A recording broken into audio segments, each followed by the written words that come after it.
Lord. Hallelujah. The highest praise, glory, and honor and majesty to our dear Jesus. Hallelujah. I give double honor and respect, and we want to remember and cherish the blessed memories of our dearly beloved and honorable Pastor Wilde Estrada Almeda, along with our beloved assistant pastor, Lina C. Almeda. I greet all of the beloved Almeda family. I greet you all, brethren. A happy 12th year anniversary po sa ating lahat. Amen. Hallelujah. Praise the Lord. I just want to thank our dear Jesus for this golden opportunity that He has given me to testify of His goodness in my life. Hallelujah. I just want to start off by thanking Him for bringing us safely here in South Korea. Hallelujah. Galing pa po kami actually from the Philippines, and I thank God for keeping us, mga minamahal, and for giving us this opportunity to be with you all po. Hallelujah. I just want to start off my testimony by sharing how we came to know the Lord. It was back in 1991 nung my grandfather po, he was on the way home from work po, mga minamahal. And at that time, our beloved pastor was holding a 4-day crusade in Baguio City, mga minamahal. And as he was heading to sa paradahan po ng jeep, he came across the banner po ng invitation, mga minamahal. And hindi po siya nagdalawang isip. He went in and dumalo po siya, mga minamahal, and he stayed throughout the service. At the end of the service, mga minamahal, during the altar call, our beloved pastor called all the newcomers at the front to accept our dear Jesus. And he was one of the people that went up front po, mga minamahal. And at that time, he chose to be baptized in Jesus' name, mga minamahal. At that time, my grandfather was dealing with he was an alcoholic. He smoked pack after pack, mga minamahal. He was a chain smoker. Grabe yung addiction niya, mga minamahal, sa paninigarilyo, mga minamahal. And it was one of the biggest problems that my grandmother was dealing with, mga minamahal. But I thank our dear Jesus because whenever he got baptized in Jesus' name, the next day, mga minamahal, he tried to smoke, mga minamahal, and sabi niya, ang pait-pait daw, mga minamahal, talagang he was instantly changed by our dear Jesus. Hallelujah. Amen. Praise the Lord. As someone who learned about addictions, mga minamahal, a person can't just give up an addiction just like that, overnight. Hindi pwede, mga minamahal. Physically, your body has to, para siyang kailangan, iwiwin mo siya, mga minamahal. Dapat dahan-dahan. If someone's addicted to something, dapat dahan-dahan. That's what science says. But God said, na kung pabaguin ka ng Malapanginoon, kayang-kaya ng Malapanginoon, That's mga right, minamahal. amen. Kaya maraming salamat sa ating Malapanginoon. Whenever he went home after he attended the service, mga minamahal, he was trying to invite my grandma, and sabi ng lola ko, because she knows how my grandpa is, punong-puno ng bisyo, and sabi niya, I'm only gonna go there, dadalo na ako dyan kung makita kong ang pagbabago sa buhay mo. And I thank God because talagang nakita po talaga ng aking grandma yung pagbabago po sa buhay po ng aking beloved grandfather. Talagang he was made new by our dear Jesus, mga Amen. minamahal. Talagang Praise the Lord. maraming salamat po sa ating Malapanginoon. Hallelujah. I just want to thank our dear Jesus also. When my mom was pregnant with me, mga minamahal, her water broke, mga minamahal, ng Friday. Monday, mga minamahal, hindi pa rin po siya nanganganak. And the doctor was telling my parents na if at 2 p.m. hindi ka pa manganganak, isi-C-section ka na. At that time, financially, my parents didn't have anything, mga minamahal. Wala talaga silang pera. My parents were only 19 years old at that time. So wala po talaga silang pera, mga minamahal.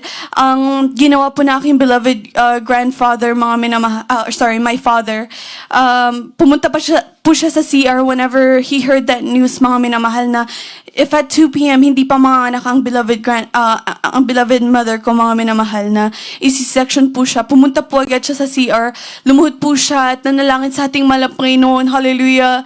Alam niyo, mga minamahal, in the middle of his prayer, hindi pa siya tapos manalangin, mga minamahal, hinahanap na siya ng doctors. Where's Mr. Garcia? Where's Mr. Garcia? Kasi nanganak na po pala ng normal ang aking beloved mama. Hallelujah. Alam niyo, mga minamahal, hindi po doon nagtapos because because nga po, my mom went through labor for how many days, mga minamahal. Sobrang dami ng dugo ang nawala po sa kanya, mga minamahal. The doctors were telling my dad na kailangan nung maghanap ng 4 bags of blood. Naghanap po ang aking beloved papa, mga minamahal. Umalis po siya ng hospital and naglakad po siya, naghanap po siya ng magdo-donate po, mga minamahal.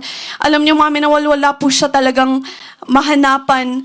Ang sabi po ng beloved lola ko, mga minamahal, na ang dami-dami na nating napakinggan na himala. Nakita na natin sa sariling buhay natin ang mga himala ng malapay noon. Kayang-kaya ng malapay noon na i-restore aking beloved mama, mga minamahal. Alam niyo, mga minamahal, they released their faith, mga minamahal, na mahalang malapay noon na mag-restore ng health na aking beloved mama. So they left the hospital, mga minamahal. Galit na galit yung doctors. Ang sabi nila, kung hindi siya sasalinan ng dugo, magkakaroon siya ng mga complications sa brain, sa heart, sa lungs, all of her organs, mga minamahal, because pag hindi na nadadaluyan ng dugo, yung organs mo, mga minamahal, talagang mag-fail po yan lahat, mga minamahal. Pero umasa sila sa ating malapay noon na the Lord is the life giver, mga minamahal. Amen. Hallelujah. Hallelujah. Alam niyo, mga minamahal, they decided to leave the hospital. They signed the waiver. And at my 2 weeks checkup, mga minamahal, 2 weeks after my mom gave birth, mga minamahal, they went to a private doctor na hindi nakakaalam ng history ng aking beloved mother. Sa himala ng malapay noon, talagang sinabi po ng doctor na everything's normal. Her blood count is normal. Everything's normal. Talagang napakabuti nating malapay Amen. noon. Praise the Lord. I'm 25 years old na, mga minamahal. Taglay po ng kalakasan, kalusugan ng aking beloved mama. Talagang mabuti ang ating malapay noon. Hallelujah. Swine, amen. I just want to thank our dear Jesus also, mga minamahal, because at work po, mga minamahal, I work as a nurse po, mga minamahal, sa NICU. So ICU po ng mga babies. Sa Canada po, mga minamahal, before you can give a medication po sa baby, double check po lagi, dalawa po laging nurse ang nag-check to make sure na it's the right dose and it's the right patient po, mga minamahal. And at that time, we were working night shift, mga minamahal, and I had to give an antibiotic at 3 a.m. po, mga minamahal. Sobrang pagod na po namin because we work 12-hour shifts, mga minamahal. And hindi po namin, chinek po namin yung medications and binigay ko na po sa baby. Before po kami mag-shift change, mga minamahal, lumapit po yung charge nurse sa akin. Sabi niya, Summer, na-overdose mo yung baby. Sabi ko, what do you mean? Pinakita niya sa akin, mga minamahal, hindi po pala tama yung dose. I gave 10 times the dose na dapat ibigay, mga minamahal. Wala akong ginawa sa oras na yun, kundi talagang manalangin sa ating malapay noon. Sabi ko, malapay noon, hindi ko naman po sinasadya. Yung antibiotic po na yun, mga minamahal, ang effects pag na-overdose yung baby, ang effects po nun is liver failure and kidney failure. Hindi lang doon. Siyempre magagalit din yung parents, mga minamahal. Talagang, pag i-report po ako, mga minamahal, if the parents could sue me, mga minamahal, pwede nila ako ipademanda and pwede nilang i-revoke yung license ko, mga minamahal. Talagang there's so many things at risk, mga minamahal, sa event na yun, mga minamahal. But I think our dear Jesus, because tinawagan ko agad yung doktor, mga minamahal, and he was so nice, mga minamahal. Sabi niya, because nga po, end of the shift na nung nalaman namin, sabi niya sa akin, Summer, just go home, don't think about it, I'll talk to the family. So, umuwi na lang po ako, mga minamahal. Pero grabe po talaga yung kaba ko, mga minamahal. Grabe yung pagsusumama ko sa ating malapin because, of course, I was so worried about the baby, mga minamahal. More than my license, I was just worried about the baby, mga minamahal. Pero grabing pagpapala, pag-iingat nating malapay noon. Hallelujah. Hallelujah. Alam niyo, mga minamahal, the next day, pagkapasok po talaga sa trabaho, inask ko agad, how's the baby? Kasi blood work po siya. Tinanong ko po, how's the blood work? Talagang grabing pagpapala, pag-iingat ng ating malapay. Talagang everything Amen. came back normal, mga minamahal. Amen. Praise the Lord. Glory to God. Mabuti Hallelujah. ating malapay noon. Hallelujah. Tapos yung parents po, mga minamahal, talaga, they were so nice to me, mga minamahal. Parang walang nangyari. Siguro kung ako yun, medyo magagalit din po ako, mga minamahal. But the parents were so nice. Talagang hinipo po talaga sila nating malapay noon. Kaya Amen. Praise the Lord. maraming salamat po sa ating malapay noon. Hallelujah. I also just want to share, nung I was pregnant with baby Sayla, mga minamahal, my first few months, mga minamahal, I was traveling back and forth, mga minamahal, between Canada, the States, mga minamahal, pabalik-balik po ako nun. And then whenever I'm home, mga minamahal, sa Canada ako, trabaho lang ako, trabaho gawain. And like I shared, mga minamahal, I work 12-hour shifts. And as a nurse po talaga, it's physically demanding po talaga sa katawan. So ganun po yung ginagawa ko, mga minamahal. Puro po ako biyahe, puro punta sa mga anniversaries, mga minamahal. And it got to the point na I started bleeding, mga minamahal. I was only 5 months pregnant and I was bleeding, mga minamahal. And I think, if I'm not mistaken, mga 11 days po ako nagbi-bleeding, mga minamahal.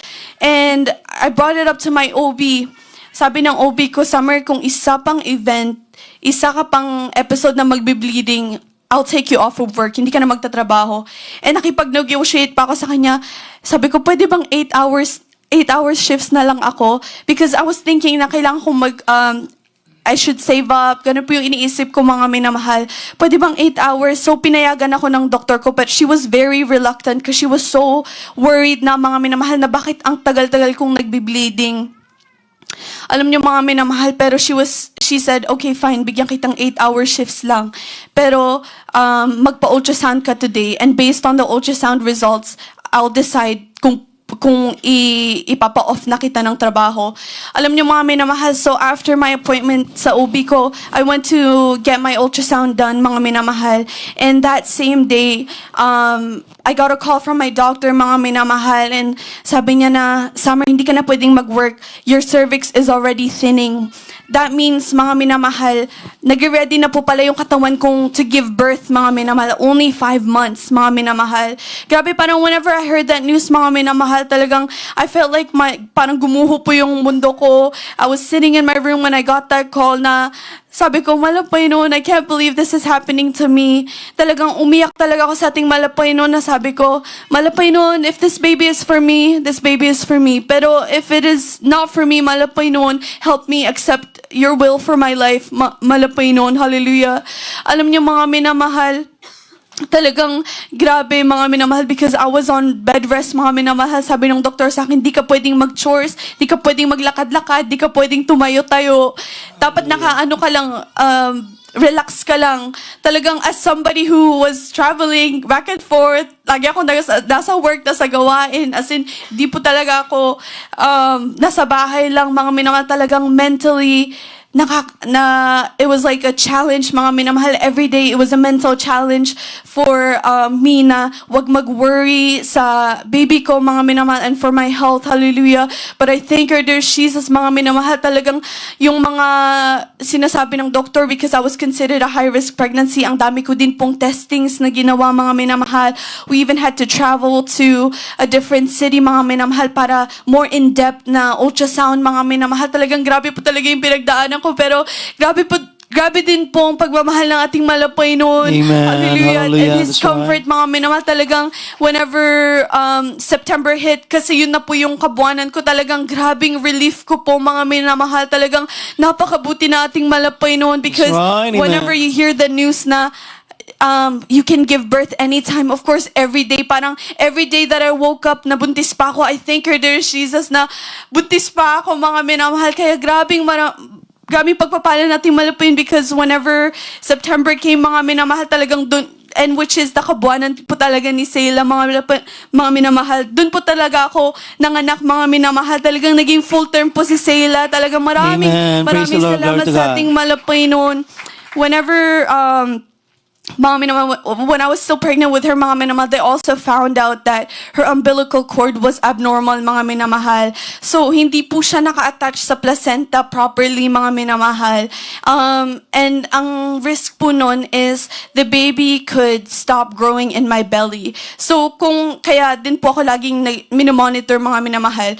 And the thing is, kung mag-stop siyang mag-grow because of this problem with the umbilical cord, kahit na hindi pa po siya 9 months, mga minamahal, pwede pong mag-decide ang OB na ilalabas na siya through C-section even if hindi pa siya full-term, mga minamahal.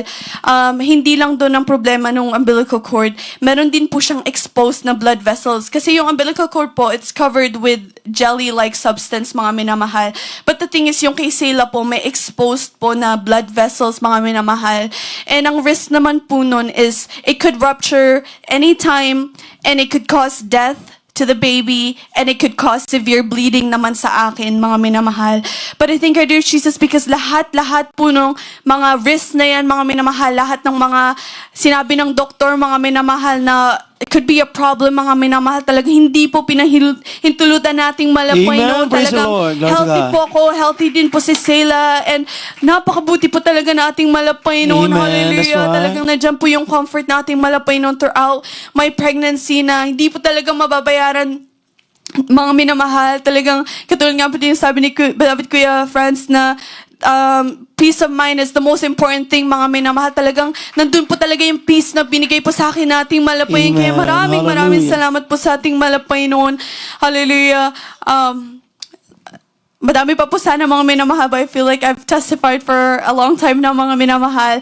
I just want to thank our dear Jesus for this opportunity that He's given me, mga minamahal, to share of His goodness in my life, mga minamahal. Talagang Amen. ang dami-daming pagpapal nating malapay na I can't think of a time na iniwan kami nating malapay noon. Hallelujah. Talagang mahirap, mga minamahal. I am sure you know, mahirap na malayo sa dako ng Pilipinas, sa dako ng family, pero nandyan ang comfort nating malapay noon sa ating lahat, sa kapagpuray right. ng Amen. Hallelujah. sa all of His provisions, mga minamahal. Oh, I just want to thank our dear Jesus for blessing my husband as well for a new job, mga minamahal, because we moved to a different city, mga minamahal, where we used to live, mga minamahal.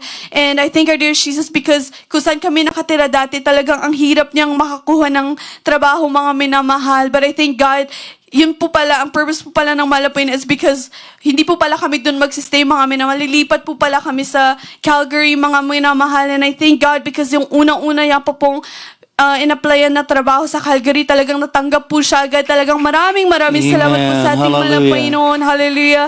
I want to thank our dear Jesus for all the material blessings, all the financial blessings, physical blessings, and most especially spiritual blessings. All the glory and honor belongs to our dear Jesus only.